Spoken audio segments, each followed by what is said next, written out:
A trio of Young's business partners, Paul Castle, Robbie Cursis, Johan Ilishov, all in apparent suicides, people jumping out of tubes and things like that. And, of course, the Litvinenko poisoning that we saw about 10 years ago. So it does seem that there is, should we say, a link between those that have crossed the Russian regime and their strange, mysterious deaths, either in shootings, hangings, apparent suicides, or indeed in poisonings. And as you would expect, the British government have, of course, been responding to this. This was Boris Johnson speaking yesterday. While it would be wrong to prejudge the investigation, I can reassure the House that should evidence emerge that implies state responsibility, then Her Majesty's government will respond appropriately and robustly. Well, that was Boris, and today Amber Rudd, the Home Secretary, has been using some pretty strong words. Here she is. The use of a nerve agent on UK soil is a brazen and reckless act. This was attempted murder in the most cruel and public way. People are right to want to know who to hold to account. But if we are to be rigorous in this investigation, we must avoid speculation and allow the police to carry on their investigation. We are committed to doing all we can to bring the perpetrators to justice, whoever they are and wherever they may be.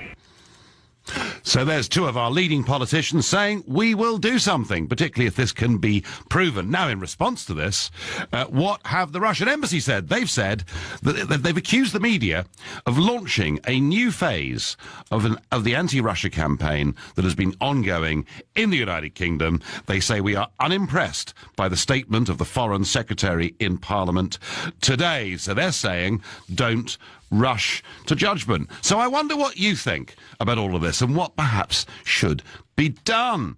You know, if we ascertain that in some way this former Russian agent was poisoned by people with links to the Russian regime, what should the Home Secretary do? What do you think the response should be? Come on, give me your suggestions. Tell me, if it does turn out to be the Russians, what should Amber Rudd do next?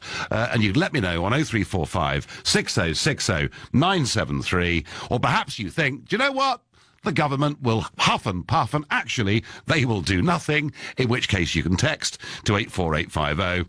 And maybe you think the Russian embassy are right. Is this all some huge smear campaign against Putin and the Russians? If you think that, then tweet using the hashtag Farage and LBC at LBC, and you can watch us on Facebook.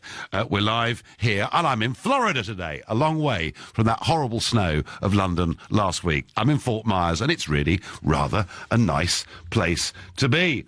And I'm just sort of rather struck that when you hear Boris suggesting, oh, well, maybe, well, we won't not send the football team to the World Cup in Russia, but maybe a few of our diplomats won't go. Well, wow, that's hardly going to, make Putin very scared. And yes, you could say that the Home Secretary spoke in a tough way today, but what is she actually going to do? I wonder, are the British cabinet, are they behaving a little bit like King Lear from that Shakespeare play? I will have such revenges on you both that all the world shall. I will do such things. What they are, I know not, but they shall be the terrors of the earth. You think I'll weep? No, I'll not weep. I'll get revenge on you both. That will make the whole world. I will do such things. I don't know what I'll do exactly, but it'll be devastating. You expect me to cry? Well, I won't. Is it all? And Boris would appreciate that, of course, being a great classicist and lover of Shakespeare and everything else. What are we actually going to do?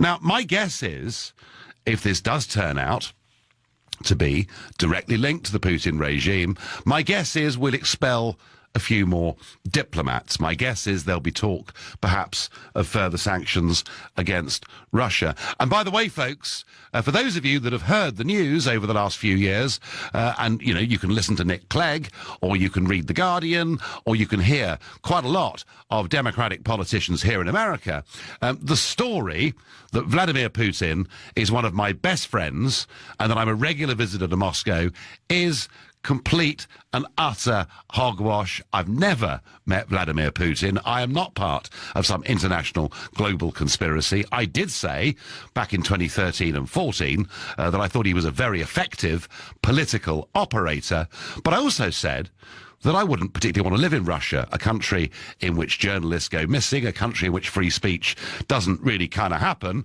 and you could say, couldn't you, a country in which if you do cross Vladimir Putin, you seem to come to a pretty sticky end. So what should be done if this link is proven? I'm going to ask Richard, who's calling from Banstead and is a new caller to the show. Richard, what should we do?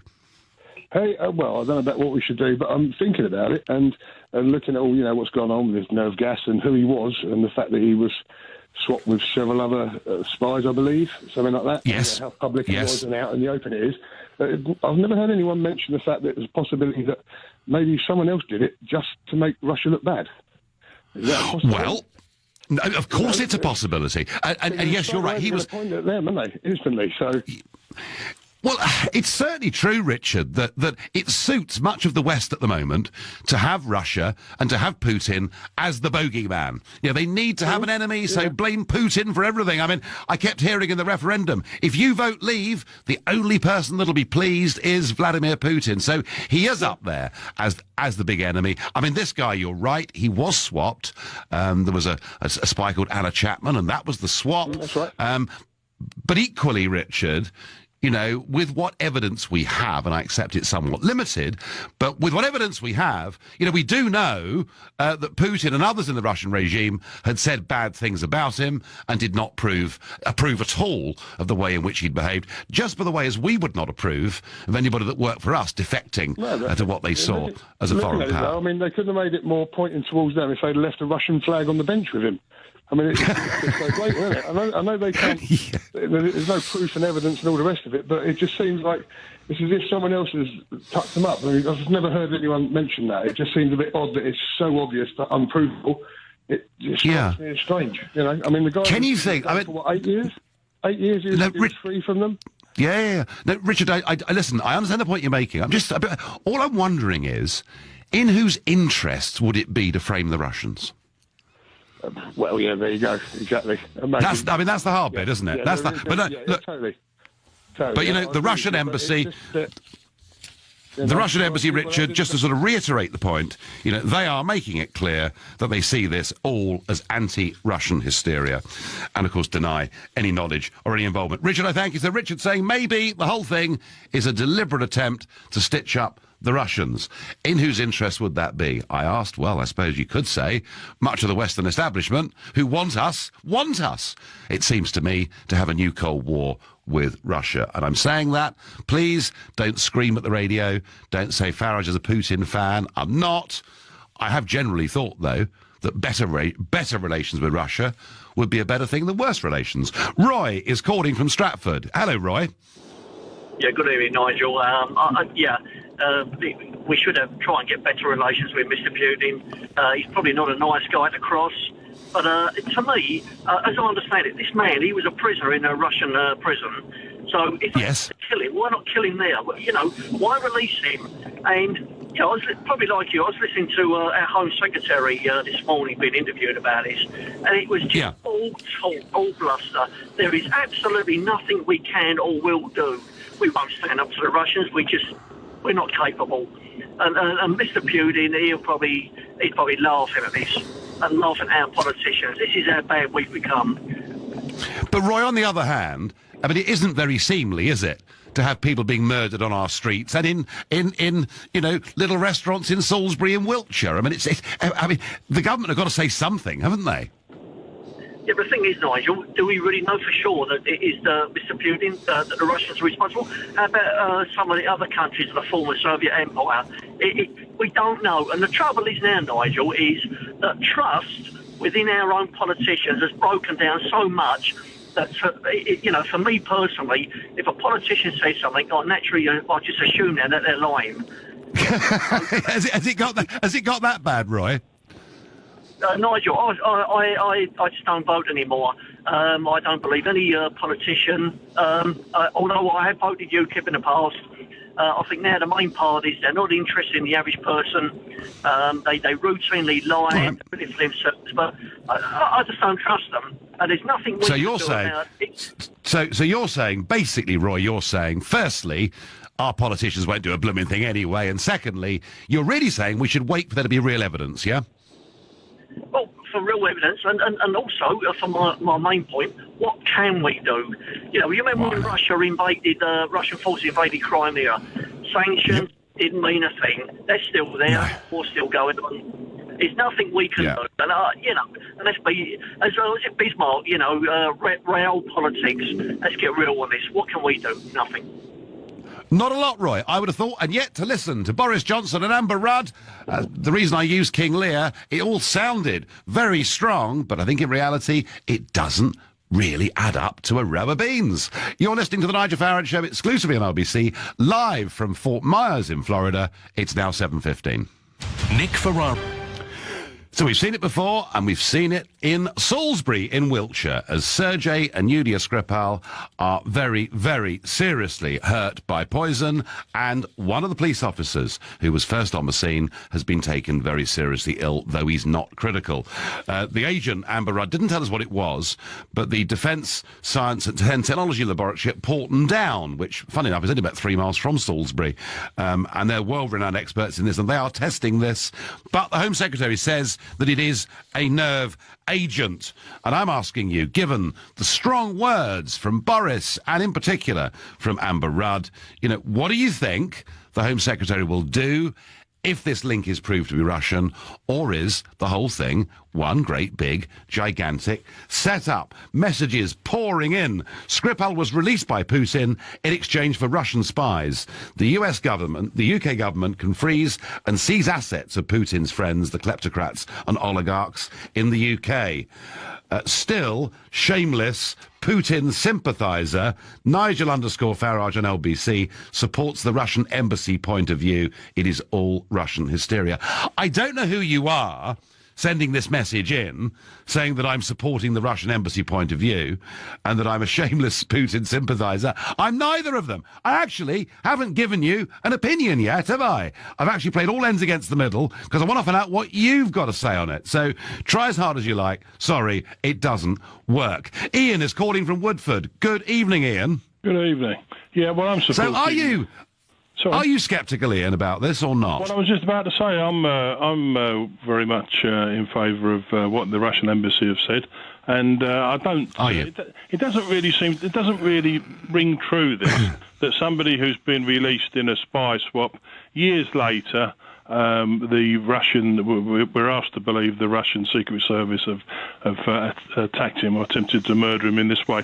There has to be another reason, something that's happened since then. I would suggest. I can't believe it's to do with a spy swap of 8 years ago or whatever. And all this sort of talk about the Crimea. Somebody was talking about the Crimea. People don't seem to. It doesn't seem to register. We don't hear this talk about democracy. When it's something like 98% of the people in the Crimea want to be Russian and want to be governed by the Russian government. Nobody seems to care about that all of a sudden. Well, I mean, Ian, I don't think the Crimea would have happened for one moment had it not been for the European Union and NATO looking to extend eastwards and to take Ukraine into both of those organisations, which was a direct threat, is the way I think that the Russians saw this. And I always said, Ian, that if you poke the Russian bear with a stick, don't be surprised when you get a bit of a reaction. Now, I know some of you will think, aha, there's the proof. He's a Putin supporter, but that Ian, is what I believe happened. Well, but I think you're 100% right. There's no doubt about it that some years ago, Putin curtailed the power of the Jewish oligarchs in Russia. And I remember at the time, the American government made a statement saying, we're not putting up with this. Putin arrested a few of them and tried to start their own TV station and... the usual sort of things that go on, take control of the gas supplies in Russia. And ever since then, Putin has been the number one enemy of the media. And this is what it all comes down to, whether people like to hear it or not. Ian, no, listen, it's a very interesting point of view. Thank you, and you made it very, very well indeed, too. Nigel, please wait for the evidence. So far, this is only speculation. Do you honestly think Putin would authorise this? Oligarchs who want to return to Russia are equally suspect. It's all speculation, says Richard from Cheltenham. Nigel, to accuse Russia is too obvious. So here we go. I've got some of you thinking I'm accusing Russia, and some of you who think I'm an apologist for Russia. Nigel, to accuse Russia is too obvious. The USA desperately want a new Cold War with Russia, and in doing so, they have the European Union and the UK's support, as they want to build missile bases in the Ukraine with missiles pointed at Russia and China. The poison used was state level, and that's the difference, says D. So D suggesting that actually this agent that was used, you know, is not something ordinary criminals could get their hands on. D, the fact that it's state level doesn't necessarily prove that it's the Russian state, I suppose, is the answer to that.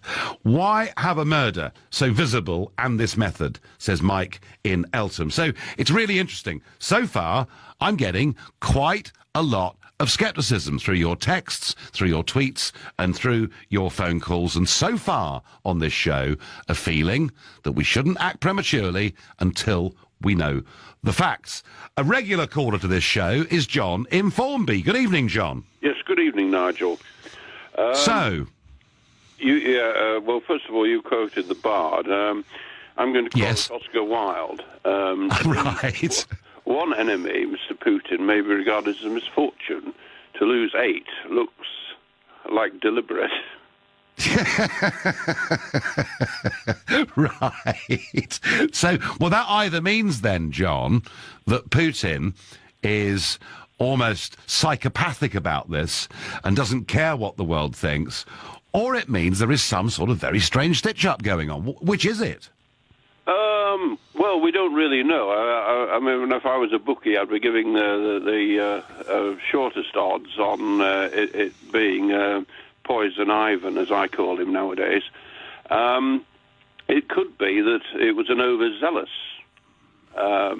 KGB man who did this, thinking that Putin would approve, a bit like the Knights and Thomas à Becket. Yeah. And Henry II. Gosh, we really are doing our history tonight, John, aren't we? Oh, why not? Why not? Yeah. They don't teach it properly nowadays like they did in our vintage. You're probably right. That's a conversation for another time. But I think that it will probably be proved that this is Putin. And you've got to consider other things. Russian naval activity in the Channel and the Murray Firth. Probing flights, things like that.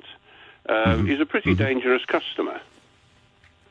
And one thought yes, he may well be, John. But John, if just getting back to where we started this show, if that link is proved, what then either will or should Amber Rudd and Boris Johnson do?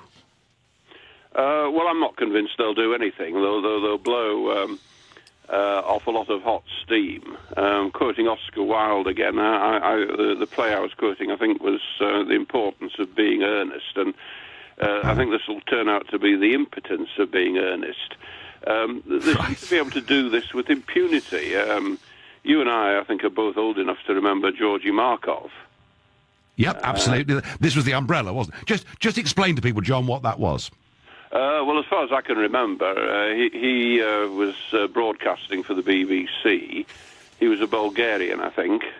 The Bulgarian Secret Service wanted him taken out, and they potted him with an umbrella gun in London, I think, on a bridge. That's right. He was walking over the bridge, wasn't he? He was murdered, and I don't know if he was the first, but he's certainly not being the last. No. There seems to be quite a spate of these in more recent times, and you'll hear more of it, I reckon. All right, so the odds are, John, that it is Putin's people, whether Putin himself approved it or not. Well, yeah, I think if you go to Paddy Power tonight... Right. OK, well, there are lots of bookmakers out there. Thank you, John. Interesting. John thinks it probably is the Russian regime. Many others are sceptical. Jay in Bournemouth is a new caller to this show. Good evening, Jay. Nigel, how are you? I am well. I doubt, even if we have conclusive proof, Jay, that this has been done by a Russian agent who's in the UK, KGB linked or whatever, I doubt our government, Jay, will do a single thing. And I agree with you. I don't think anything's going to happen. And it beggars belief, because we don't really have a military force or anything that we could do to counter anything that Russia is doing anymore. You know, I remember in 1989, I was just down the road from where you are now. You're in Fort Myers. I was down at Naples, just down the road. And, yeah, and I was at a burger place called Harold's Place. Best burgers in the area. I can thoroughly recommend it. And, right. I'll remember that later. When the show's over, I'll head down there. And we were sitting sort of like an outdoor chicky bar place, you know, having a few beers. And they had these TV sets suspended from the ceiling. And one was showing CNN, and one was showing a sports channel, and all this sort of thing going on. And then all of a sudden, without any warning, bingo, bingo, bingo, all of the screens turned to a live feed from the Berlin Wall, and people were clambering on the Berlin Wall and trying to, you know, hammer it down, you know, and we were all thinking, all the Americans around me were thinking, oh, they're going to get shot. The East German border guards are going to open fire on them and all this sort of thing. And it suddenly, I suddenly remembered that, you know, when I left school, down in Plymouth in 1965, we had 50,000 people working in the Royal Navy dockyard.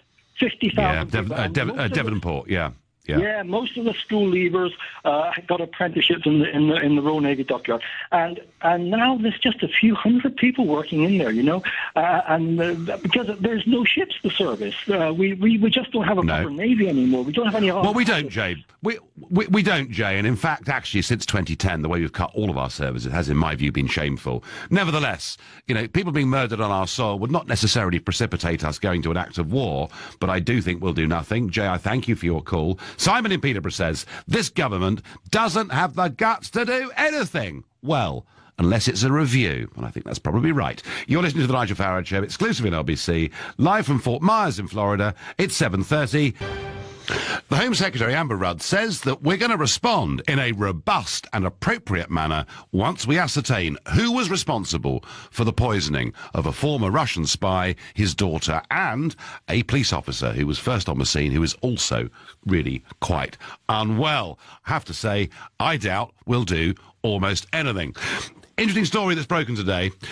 Guido Fawkes, the news and politics website, can reveal the existence of a draft Keir Starmer press release that shows Labour has been working with Brussels on Brexit policy. The draft press release, which was written after Corbyn's speech last week, would have boasted how Labour had secured EU backing for their customs union proposal. The statement would have said, it is understood that the European Parliament's Brexit steering group was set to adopt its resolution to reflect the wording of Jeremy Corbyn's customs union policy. The press release was never sent, but it subsequently got leaked. And isn't this, folks, what I've been saying on this show all the way through? If you want to look for collusion in global politics, don't look at the Russians and whether they help Trump or Brexit. Just look at the way the Labour Party are, and all the Remainers are working hand in glove with the unelected bureaucrats in Brussels to try to undo the greatest democratic exercise in the history of our nation when 17.4 million people voted Brexit. They're all working together. Piece of Florida news for you. New gun control measures for Florida have passed another legal hurdle weeks after one of the worst school shootings in U.S. history. The state's House of Representatives passed a bill raising the age to buy a gun from 18 to 21 and imposing a 3-day waiting period on all gun sales. So we're beginning to see, you know, in the wake of 17 people being killed at the Marjorie Stoneman Douglas High School in Parkland, Florida. Remember, it was Nicholas Cruz, the 19-year-old. He'd been expelled from the school. He came back and committed this absolute atrocity. And we are beginning to see some gun controls coming in to Florida and other parts of the USA. That is a change. Back to, if it's proven that it's Putin's gang that have done this. And a lot of you, of course, are very sceptical. They say, well, why on earth would they behave in such a ridiculous manner? Perhaps it's somebody wanting to frame the Russians for this. But if it was proven to be them, what would Amber Rudd and Boris Johnson do? And from what I can see so far, you know, we might not send a few people to the World Cup football. By that I mean one or two diplomats, but all the footballers would still go. I don't think we'll do anything, even if it is proven to have been Putin's people. I wonder what Adrian in Oldham thinks. Adrian, what would you do? First of all, just let me say I think it is quite obviously a state thing because of the nature of the product used. But there's a very good logic for waiting all these years, isn't there? And a very good logic for the way it was done. Number one, there must be probably quite a lot of these people. He's not the only one. He was an ex-Russian spy living somewhere or living somewhere else. And it's effectively a message to them, two very powerful messages in one. Number one, you can never, ever relax. Sooner or later, whether it's 1 year, 1 month, 8 years, we'll get you. And by the way, we'll get your family too. So that's an extremely powerful message. I would suspect, by the way, Putin doesn't have to tick every box on this. It's probably a general policy, and his people carry it out from time to time. In terms of what we do about it, Johnson, of course, is, as the Russians have called him, a child in an adult's body, and therefore he issues a ludicrous sound. It's actually, as a put-down line, it's quite good, isn't it? Very good. Well, I think and the people in the American State Department say they just don't want to meet with him because he's such a clown. But whereas Amber Rudd says, when we find out or if we find out, then we'll do something, a far more wise statement, because it shows something that sounds robust. It actually gives her the opportunity to kick the thing so far down the road in terms of proof that it never has to be done. So as a sort of a sensible political gambit, hers was one. His was his typical, I've got to try to stay in the headlines thing when he's becoming less and less relevant to anybody and anything in the world, I would have thought. Yeah, I mean, her words, Adrian, you're right, in terms of political crafting, her words sound very strong, but in effect, she's bought herself a huge amount of time, yeah? In fact, enough time for it to be forgotten, yeah? Because, I mean, in terms of proof, and by the way, if you wait, if they'd killed him immediately, he'd been swapped, then it would have been very, very obvious and an easy pin to put on, an easy way to pin the blame on them. By waiting 8 years, they introduced a lovely bit of doubt, and for many of your listeners, that doubt is enough to make them say, well, we don't know. Whereas, obviously, I would have thought with the chemical constituent used, the Russians don't hand those out like sweets to anybody any thug that's wandering around the streets. They're very... UK taxpayers would necessarily be very pleased about. What does Simon in Horchurch think? Good evening, Simon. Good evening, Mr. Farage. As you've alluded to earlier, we've interfered with Russian interests at what they call their near abroad, and obviously they've got very sensitive about that.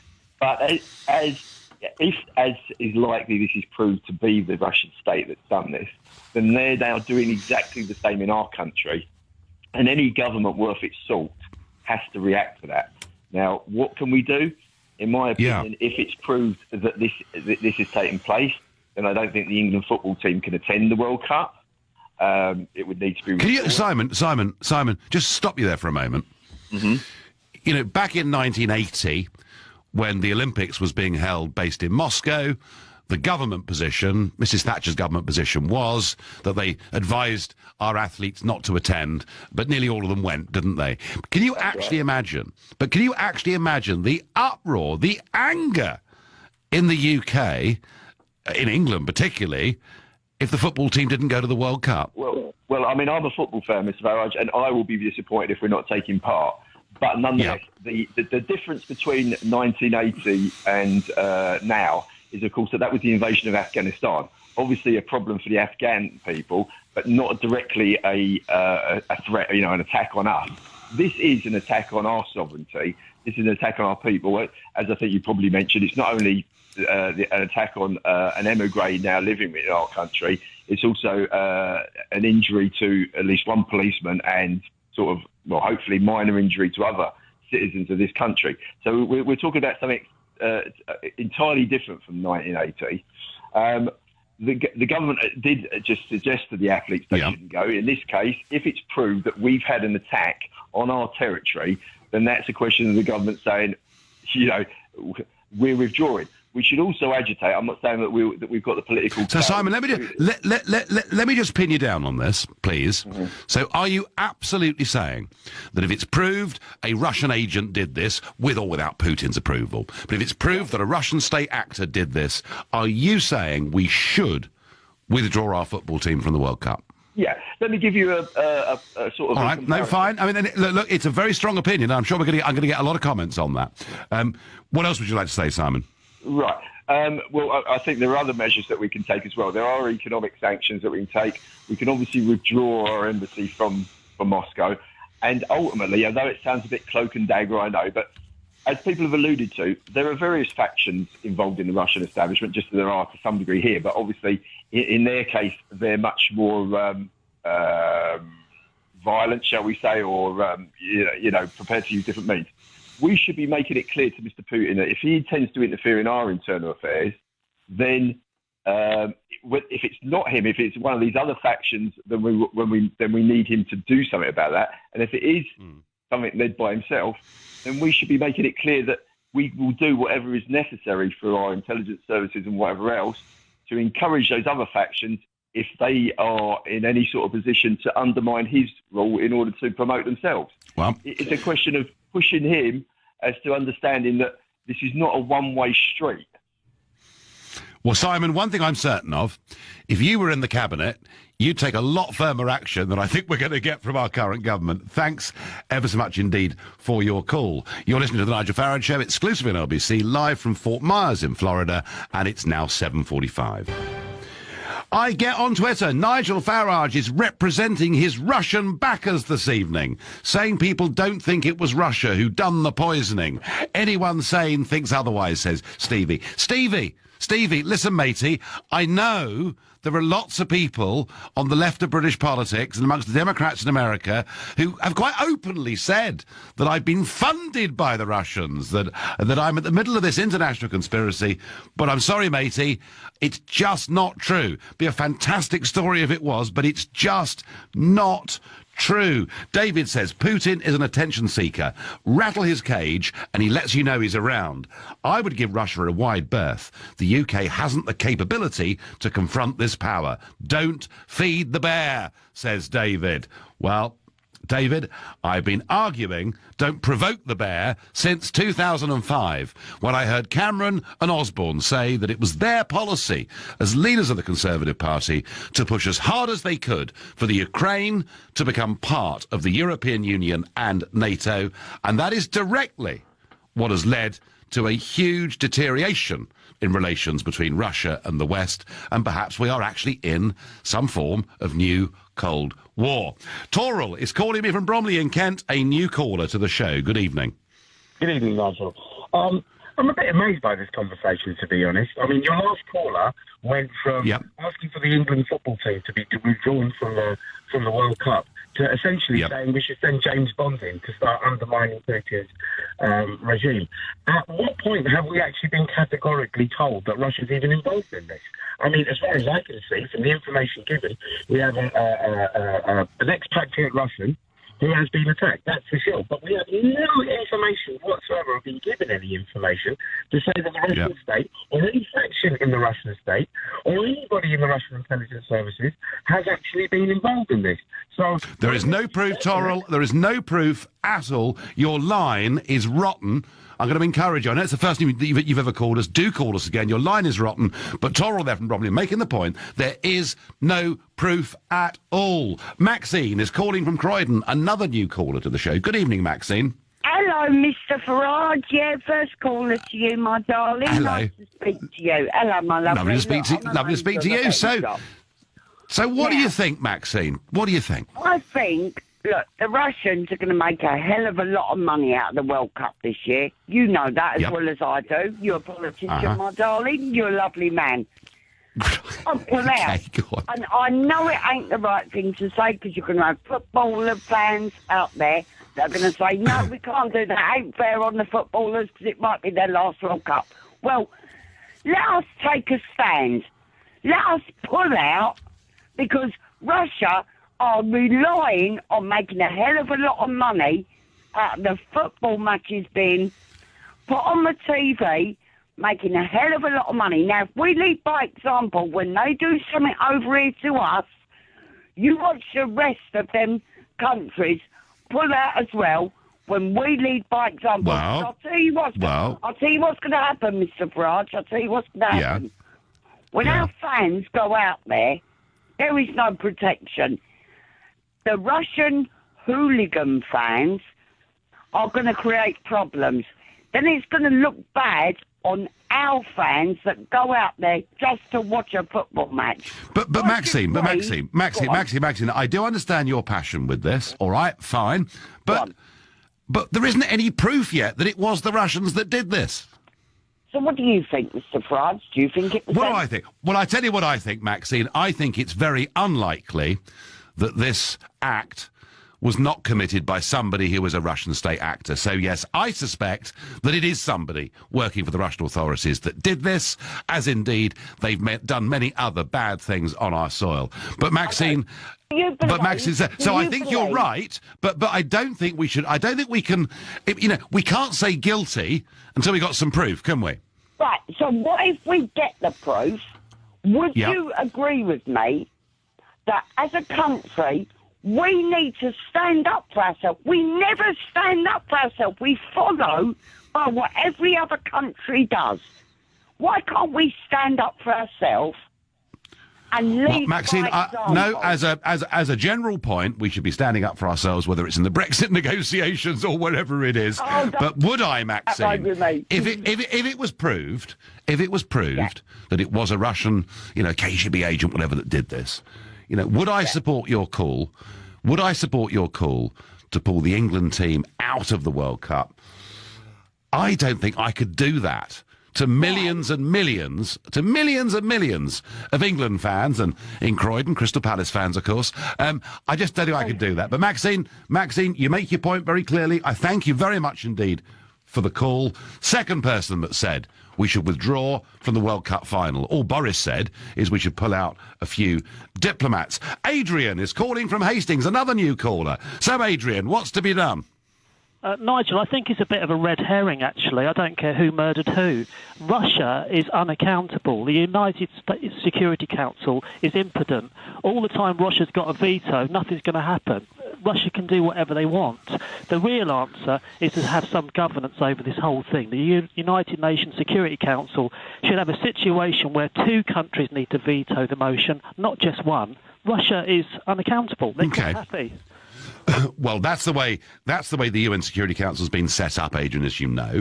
And it fails. I don't think since the League of Nations back in 1921, but necessarily this organisation in that incarnation or this has been a tremendous success. But let's suppose we get some evidence in 2 weeks' time that a KGB agent did this. What would you do, Adrian? Or what should Amber Rudd do? Oh, dead easy. Get hold of the United Nations Security Council. Change the policy where Russia or one country can't veto. All right, no, fine, I've got it, but that may take 10 years to change. The sooner the better. If we don't start now, it's never going to get... All right, fair enough. No, Adrian, fair enough. And Adrian there from Hastings looking for, really big global change in terms of the way the UN Security Council is administered. Kevin is calling from Cardiff. Good evening, Kevin. Hello, Nigel. Good evening. So, what? I'm all right. Now, what's motivated you? You've never called me before. I wish I was where you were in America right now, because I feel nervous. I just like to say... Why do you feel nervous, Kevin? Well, Russia has been testing our airspace. They're sending submarines into near our waters. Why is he doing that? Right? If you want to needle someone, you don't like someone, you want to needle someone. That's the type of thing you would do. This attack on this chap now, I just think it's. I mean, come on. We've just had nerve agents used on the British streets of the UK, innit? Yes, isn't it it's pretty awful, I agree. Yeah. Now, what if I wake up in the morning or tomorrow and the cabinet's been taken out, or Cobra meeting? It's obvious he wants war with us. What I would do, I'd get on. Winston Churchill said after we defeated the Nazis to go and get the Russians, and they said he was a warmonger. I think he's just got to wake up and smell the coffee. He wants war. And we just get out. What I would do, I'd be on. But Kevin, all the while, we are in a close military alliance with the United States of America, do you really think in those circumstances that Putin would want war with us? Nigel, didn't I read last week on the news that he warned the West that he has new super weapons? Did you see that? He said, "Yes, I did see. I did see that. I did see that." Said, right, just hear me out, Nigel. Right? He said that he had special missiles that could go anywhere. And I thought at the time, what does he mean by that? We've already got cruise missiles. That's nothing new. How do we know he hasn't got little missiles he can send into a barbershop while you're having a haircut? You don't know what technology they've got. This chap. Or us, Kevin. I mean, Kevin. Kevin. I mean, I can't believe that the people we're all going about, but we just had nerve agents, a serious weapon used on the UK. It's Kevin, it's horrible, but I wouldn't be too scared about Russian technology. If you saw those naval vessels, right, those naval vessels that came down the channel a few months ago, they were mostly aging rust buckets. So in terms of technology, they're not with it. Kevin, I thank you for your call. And Kelly says, "Hi, Nigel. Many of your callers are missing an important point. This is not a scandal in Russia. There are state denials, but the killing of someone viewed as a traitor plays well for Putin before their elections, as does a diplomatic row with the UK." So, Kelly, I think, what you're saying there is a very, very fair point. I think it's 75–80% likely that a Russian state actor has done this. In response, I frankly can't see that we can do very much. I'm guessing maybe the voices saying we shouldn't attend the World Cup football will get greater. But just imagine if we pulled the England football team out of the World Cup, the anger of millions in this country. So my conclusion is little will happen. You've been listening to the Nigel Farage Show. I'll be back on Sunday morning at 10 o'clock. At 10 tonight, it's Ian Collins. But up next, it's Clive Bull. Nigel, thank you very much. We will make America great again.